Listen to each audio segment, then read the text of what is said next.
Hello প্রিয় শিক্ষার্থীরা, আজকে আমি তোমাদের জন্য ক্লাস সিক্সের সেকেন্ড টাইম অ্যাসাইনমেন্টের কাজ নিয়ে হাজির হয়েছি। তো দেখো, আমাদের অ্যাসাইনমেন্টের নির্দেশনা কী কী রয়েছে আমরা স্ক্রিনে দেখতেই পাচ্ছি। ক্লাস সিক্সের অ্যাসাইনমেন্ট এবং অ্যাসাইনমেন্ট নাম্বার 1। আমাদেরকে অ্যাসাইনমেন্টে লিখতে হবে যে শিরোনামটি দিয়ে, সেটা এখানে লেখা রয়েছে, a conversation with a doctor about sickness. অর্থাৎ অসুস্থতার বিষয় নিয়ে একজন চিকিৎসকের সঙ্গে কথোপকথন লিখতে হবে। এরপর আমাদেরকে যে ক্রাইটেরিয়া বা কন্ডিশনগুলো দেখতে হচ্ছে, যে আমাদেরকে কোন কোন কন্ডিশন বা রুল মেনটেন করে লিখতে হবে, এই থার্ড কলামে সেটা বলা রয়েছে, ফোর্থ কলামে গাইডলাইন্স। এবার আমরা দেখে নেব আমাদেরকে লেখার জন্য কোন কোন নির্দেশনা মেনে চলতে হচ্ছে। এখানে বলা হয়েছে, one of your family members has been sick. তোমার পরিবারের কোনো এক সদস্য অসুস্থ হয়েছে। You have found some health problems in him or her সাসেস।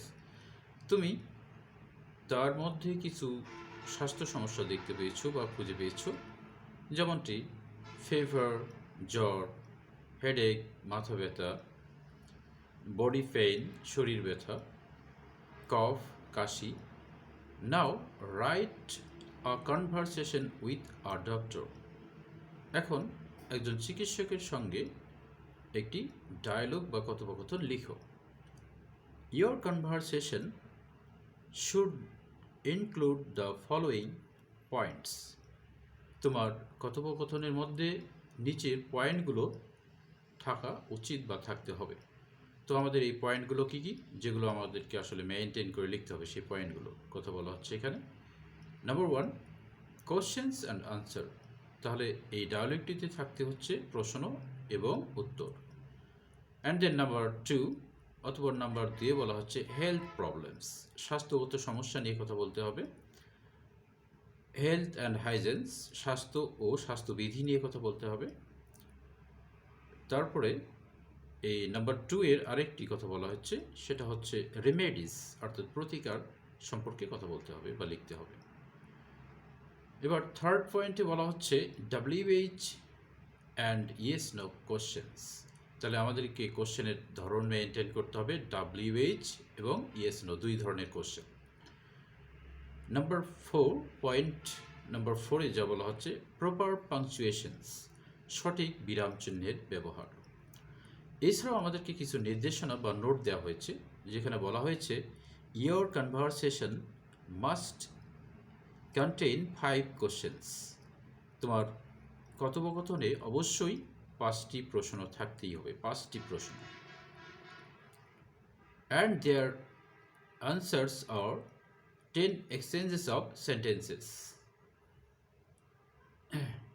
এবং ওগুলোর উত্তর হতে হবে 10টি বাক্য দ্বারা। অর্থাৎ প্রতিটি কোশ্চেনের ক্ষেত্রে সাধারণত আনসার বাক্য হতে হবে 2টা দ্বারা। যদি আমরা প্রত্যেকটি প্রশ্নের ক্ষেত্রে 2টি করে বাক্য ব্যবহার করে উত্তর লিখি, তাহলে আমরা কিন্তু 5টি কোশ্চেনের পরিপ্রেক্ষিতে 10টি বাক্য পেয়ে যাব। সেটা অতি সহজেই তোমরা বুঝতে পারছো। এইবারের আমাদের পরবর্তী যে নোটটা দেওয়া হয়েছে, সেখানে বলা হয়েছে ফ্র্যাগমেন্টেড সেন্টেন্সেস। ফ্র্যাগমেন্টেড অর্থাৎ ছোট ছোট টুকরো বাক্য, যেটাকে বলি আমরা আসলে ভাঙ্গা বাক্য। যেমন লাইক এখানে বলা হয়েছে যে hi, hello, yes, no, very, good, thank you, অথবা welcome, bye, will not be counted as sentence. এগুলো বাক্য হিসেবে ধরা হবে না। তো চলো এবার আমাদের কাজটা শুরু করে দিই। আমরা আসলে কিভাবে সেই উত্তরগুলো লিখব, আমাদের কনভারসেশনটা কেমন হওয়া উচিত। তো আমরা এবার শিফট করে যাচ্ছি আমাদের নেক্সট কাজে। চলো আমরা চলে আসছি আমাদের এবারের উত্তরটাতে।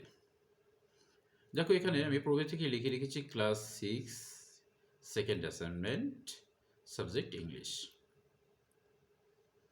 তাহলে আমাদের কোশ্চেনের বা নির্দেশনার যে শিরোনাম দেওয়া হয়েছে, যে টাইটেলটা কেমন হবে অ্যাসাইনমেন্টের, সেটাই এখানে আমি প্রথমেই লিখে রেখেছি। দেখো, অ্যাসাইনমেন্ট টাইটেল হবে আ conversation with a doctor about sickness, যা আমরা ইতিপূর্বেই আমাদের নির্দেশনা পত্রে দেখে এসেছি, যে একজন চিকিৎসকের সঙ্গে অসুস্থতার বিষয় নিয়ে কথোপকথন। এবার আমরা দেখছি যে এখানে আমাদের কি লেখা রয়েছে। তো যেহেতু ডক্টরি কাছে আমাদের কি যেতে হয়, তো প্রথমে আমাদের কি ডায়ালগটা শুরু করতে হবে। এই কারণে আমি প্রথমে লিখেছি মাই সেলফ, আমার নিজের কথা আমি বলছি ডক্টরকে। মাই সেলফ, আমি নিজে বলছি। Hello sir, may I come in? এই যে জনাব, আমি কি ভিতরে আসতে পারি? ডক্টর বলবেন ইয়েস, কাম ইন, হ্যাঁ আসুন। প্লিজ বি সিটেড, দয়া করে আসন গ্রহণ করুন। নেক্সট বাক্য আবারও আমি নিজে বলছি, my self, thank you sir, ধন্যবাদ জনাব। ডক্টর বলছেন what's the problem with you, আপনার সমস্যা কি?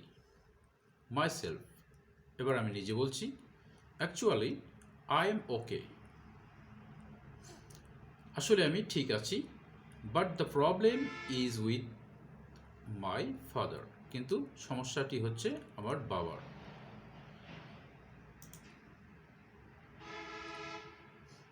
Doctor then what's the problem with your father, তাহলে আপনার বাবার সমস্যাটা কি? মাই সেলফ, আমি বলছি, তাহলে এবার আমার কথাটা হচ্ছে, হি has been suffering from fever for 4 days, তিনি 4 দিন যাবৎ জ্বরে ভুগছেন। হি ক্যানট ইট ফুড প্রপারলি, তিনি সঠিকভাবে খাবার খেতে পারছেন না। এরপর পরবর্তী বাক্যে ডক্টর বলছেন it may be he has been attacked with viral fever, হতে পারে তিনি ভাইরাস সংক্রান্ত বা ভাইরাস সংঘটিত জ্বরে আক্রান্ত হয়েছেন। Because it is a very common matter of this pandemic situation, কারণ এটা মহামারীর অবস্থার খুব সাধারণ একটি ব্যাপার। Doctor, do you find any more problem with your father, আপনি কি আপনার বাবার আর কোনো সমস্যা দেখতে পাচ্ছেন বা খুঁজে পেয়েছেন? এবার আমার ডায়লগটা হচ্ছে বা আমার কথোপকথনটি হচ্ছে, মাই সেলফ, আমি নিজে বলছি, yes he has a severe dry cough, হ্যাঁ ওনার প্রচণ্ড শুকনো কাশ আছে। তাহলে ওনার প্রচণ্ড শুকনো কাশি আছে। He also feels pain all over his body, তিনি তার সম্পূর্ণ শরীর জুড়ে ব্যথা অনুভব করেন। ডক্টর,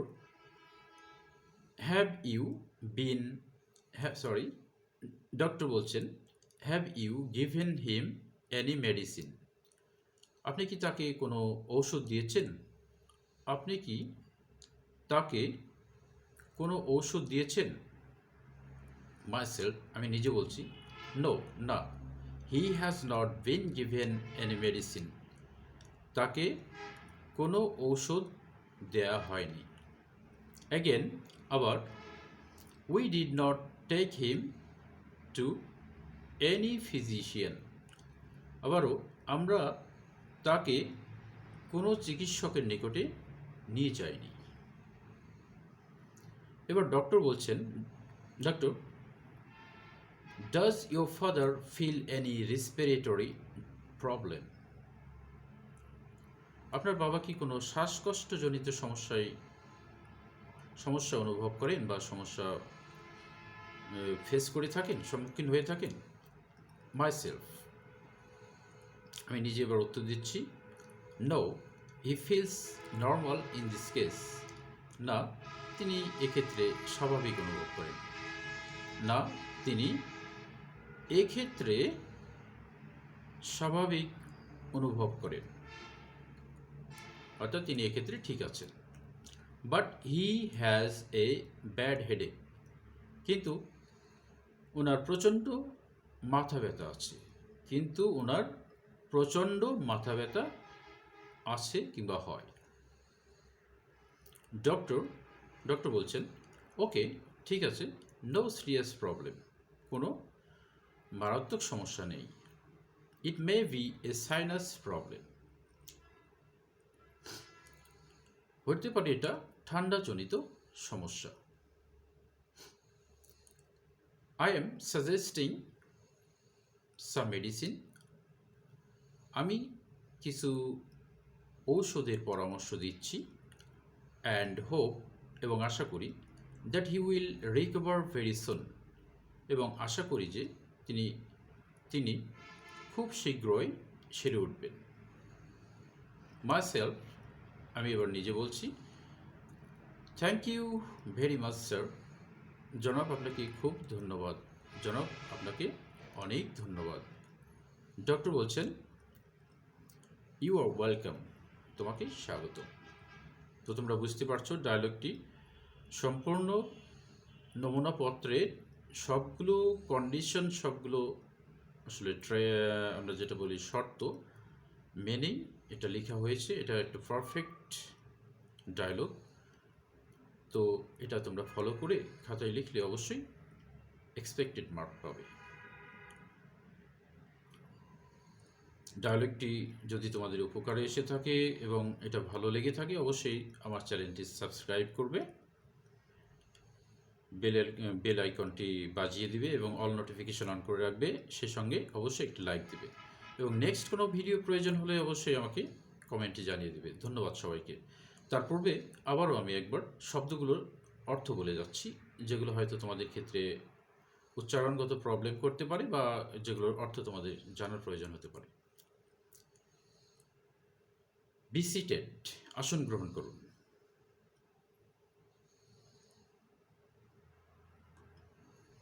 সাফারিং, সাফারিং, দুর্ভোগ পোহাচ্ছেন। প্রপারলি, সঠিকভাবে। অ্যাটাকড, আক্রান্ত হয়েছেন। ভাইরাল, ভাইরাস সংঘটিত। ফেভার, জ্বর। কমন, সাধারণ। ম্যাটার, বিষয়। প্যান্ডেমিক, মহামারী। সিচুয়েশন, অবস্থা।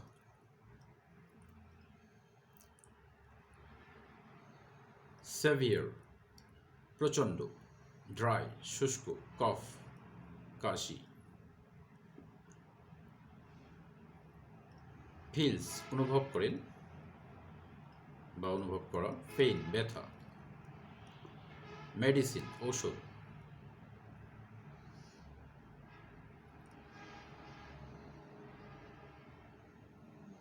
ফিজিশিয়ান, চিকিৎসক। রেসপিরেটরি, শ্বাসকষ্টজনিত।